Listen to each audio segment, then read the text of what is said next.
여러분 안녕하십니까? 지금 현재 대한민국 내란 진짜 큰 것이 오고 있다. 이것에 망한 국가들. 이재명 큰일 나게 생겼으며 이재명 정권 이렇게 붕괴돼. 정성산TV 좋아요, 구독, 알림은 큰 힘이 되겠습니다.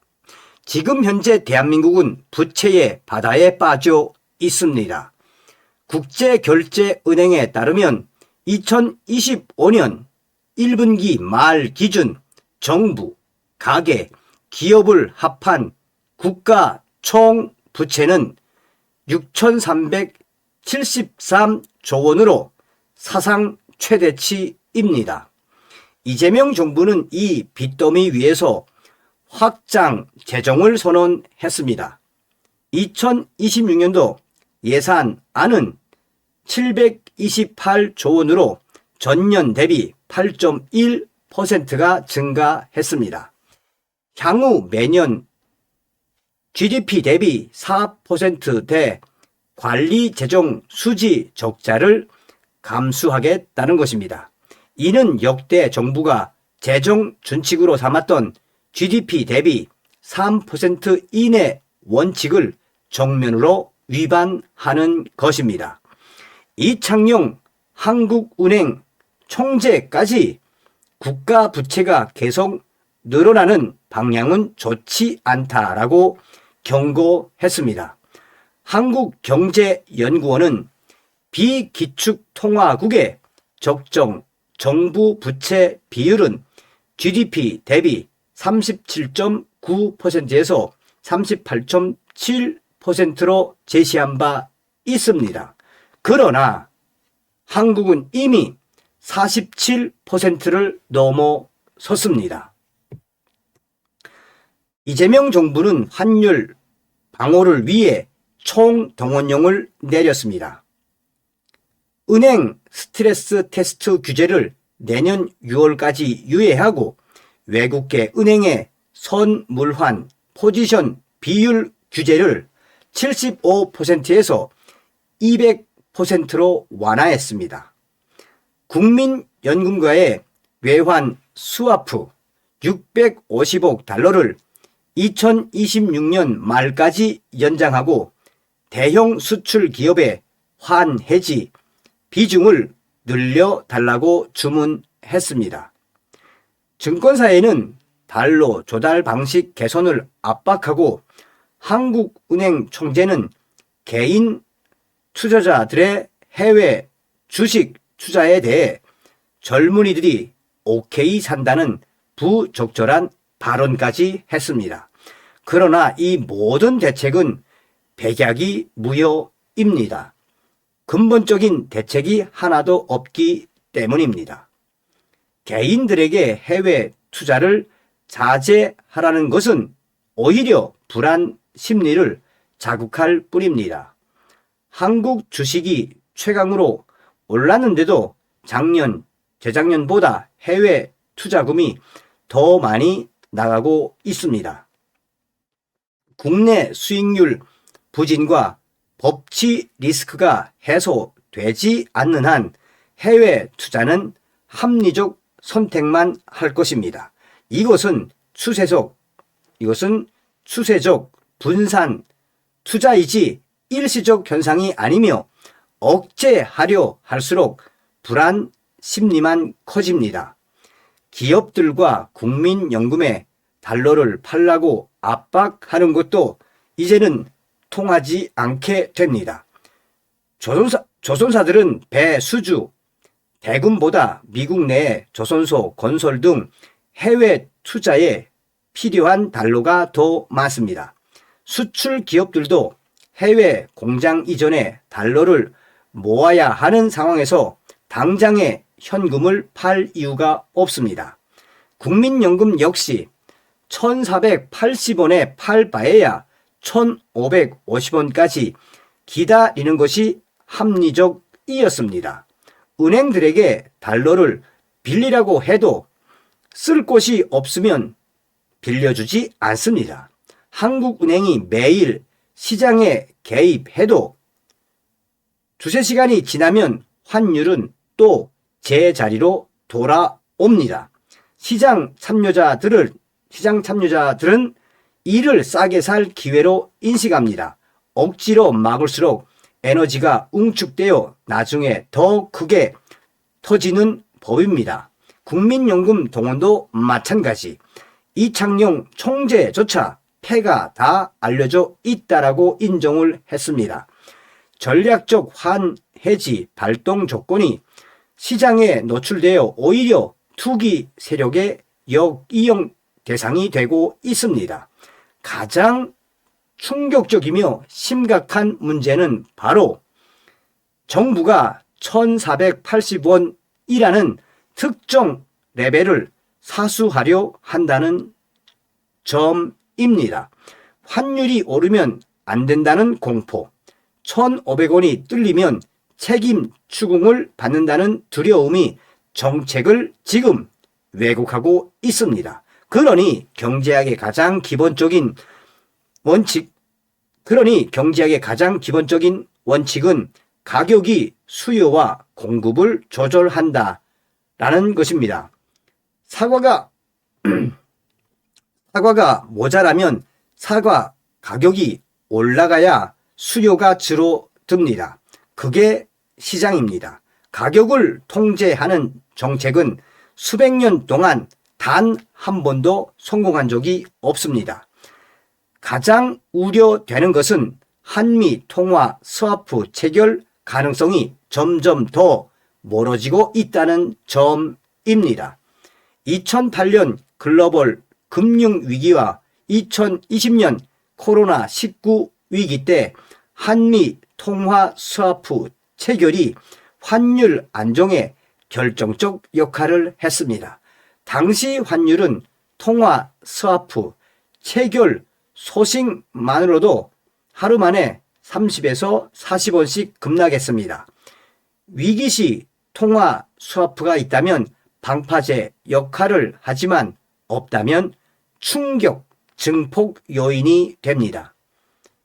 이재명은 지난 9월 22일 로이터 인터뷰에서 통화 스와프 없이 3,500억 달러를 미국 방식대로 투자하면 1997년과 같은 충격적인 상황에 직면할 수 있다고 스스로 경고한 적이 있습니다. 그러나 그 안전 장치를 끝내 이재명이는 마련하지 못했습니다. 반미 친중 성향의 외교 노선을 걷는 국가에 미국이 달러 유동성 공급선을 제공할 리 만무합니다. 자유민주주의와 법치주의라는 가치를 공유하지 않는 정권에 대한 서방 세계의 불신이 금융 안전망의 부재로 나타나고 있습니다. 원달러 환율 1,500원은 심리적 저항선입니다. 이 선이 뚫리면 1,600원, 나아가 1,800원 시나리오까지 지금 거론되고 있습니다. 일부 전문가들은 시장 균형점이 1,600원 수준이라고 보고 있습니다. 문제는 그 과정이 점진적이 아니라 폭발적일 수 있다는 충격적인 예측입니다. 억지로 막다가 어느 순간 나 몰라가 되면 하루에 10원씩 일주일 연속 오를 수 있습니다. 1,480원에서 1,550원으로 갑자기 뛰는 것입니다. 2023년 7월 새마을 금고 뱅크런 사태는 경고음이었습니다. 전국 새마을 금고 상반기 예금 유출액은 약 7조 원 규모로 PF 부실 대출 여파로 발생했습니다. 새마을 금고 수협, 신협의 2024년 적자는 총 2조 4천억 원으로 60년 만에 최악을 기록했습니다. 한국은행은 2024년 금융안정보고서에서 디지털 뱅크런 리스크를 강조하며 상호 금융의 자금 조달 취약성을 경고했습니다. 했습니다. 5대 상호 금융, 농협, 수협, 신협, 산림조합, 새마을 금고의 총 자산은 1,046조 원에 달하나 내부 통제 미흡과 연체율 상승이 문제로 지적됐습니다. 환율 급등 시 수입 물가 상승은 불가피합니다. 에너지, 원자재 의존도가 높은 한국 경제 특성상 서민 타격이 클 전망입니다. 스태그플레이션 우려도 제기되고 있지만 그 과정에서 새마을 금고, 저축은행 등 제2금융권이 취약 고리로 작용할 가능성이 매우 큽니다. 지난 2011년 부산 저축은행 사태처럼 30여 개 기관 영업 정지 사례를 반복할 리스크가 존재하고 있으며 제1금융권으로의 전이 우려도 있습니다. 1997년 외환 위기의 교훈을 되살려 봅시다. 1997년 11월 21일 IMF 구제금융 신청 전날까지 대부분의 국민들은 평범한 목요일을 보내고 있었습니다. 국가가 무너지는 것은 영화처럼 갑자기 폭발이 일어나는 게 아닙니다. 훨씬 더 조용하고 훨씬 더 무겁게 다가옵니다.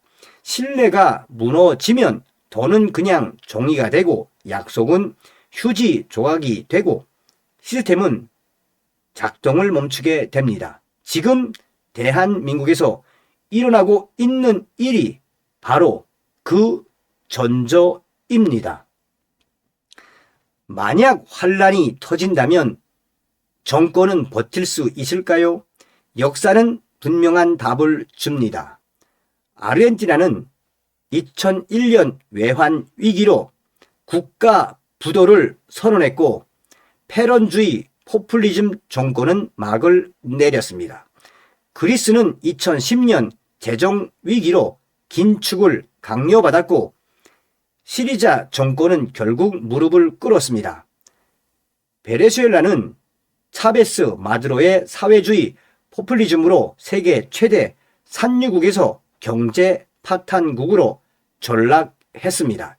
이들 모두 빚으로 생색내고 세금으로 표 사는 포퓰리즘 재정의 충격적인 결말이었습니다. 일본의 사례는 더욱 시사적입니다.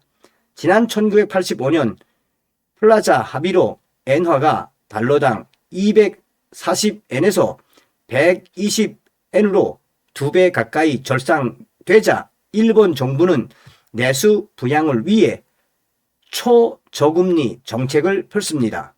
그 결과 부동산과 주식의 거대한 버블이 형성됐고 1990년 버블 붕괴와 함께 잃어버린 30년이 시작됐습니다.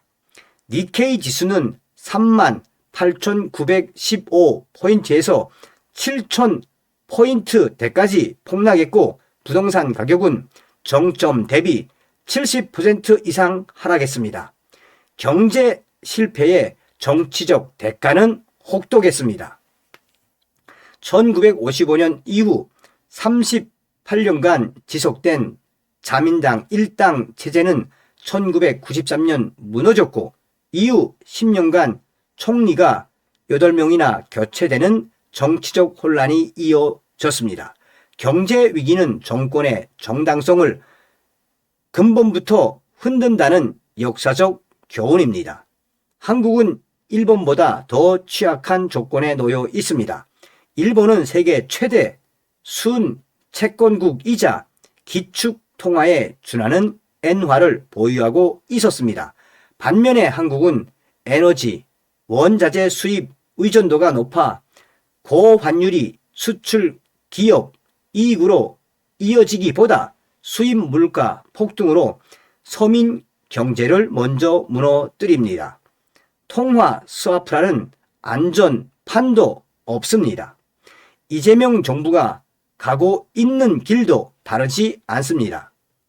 6,373조 부채 위에 728조 확장 재정, 통화 스와프 없는 3,500억 달러 대미 투자, 법치를 흔드는 특검 정국, 백약이 무여인 환율 대책, 이 모든 것이 환란의 뇌관을 키우고 있습니다. 외국인 투자자들은 이미 다 떠나고 있고 백만 장자들은 이민을 가고 있으며 서학 개미들은 달러를 사고 있습니다. 이것은 시장의 판결입니다.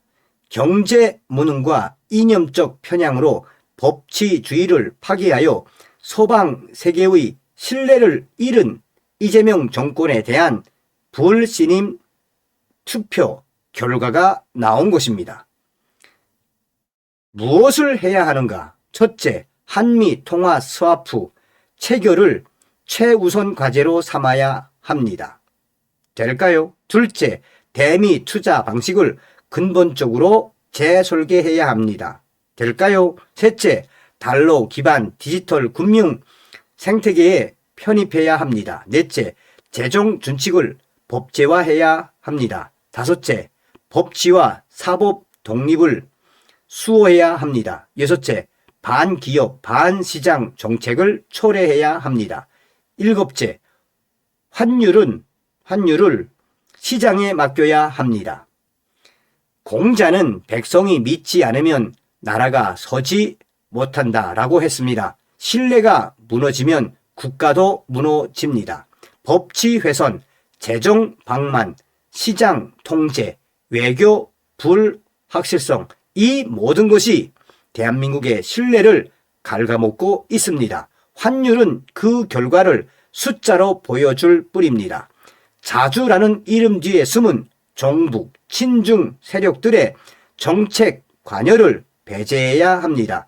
자유민주주의 가치를 공유하는 친미, 친자유 세력이 경제 정책을 주도해야 합니다. 지금 필요한 것은 환상이 아니라 진실입니다. 쇼가 아니라 실질입니다. 분노가 아니라 전략입니다. 자유민주주의 시장경제를 수호하고 한미 동맹을 굳건히 하며 법치를 바로 세우는 것, 그것만이 대한민국을 구할 수 있습니다. 내란 머리로 정적을 제거하는 사이 환란의 그림자가 깊이 다가오고 있습니다. 대한민국 시장은 절대 거짓말하지 않습니다. 환율 1,500원이 뚫리는 날, 새마을 금고에서 뱅크런이 시작되는 날, 금융 시스템이 무너지는 날, IMF 구제금융이 언급되는 그날이 바로 이재명 정권이 역사의 심판대에 서는 날이 될 것입니다. 반자유 세력들은 이 준엄한 경고를 명심해야 합니다. 정부를 믿고 기다릴 시간이 없습니다. 우리가 스스로 이재명 정권을 끌어내야 합니다. 지금 현재 대한민국은 내란보다 더 큰 것이 오고 있습니다. 그것은 바로 진짜 큰 것, 환란이 점점 다가오고 있습니다. 다음 시간에 뵙겠습니다. 멸공.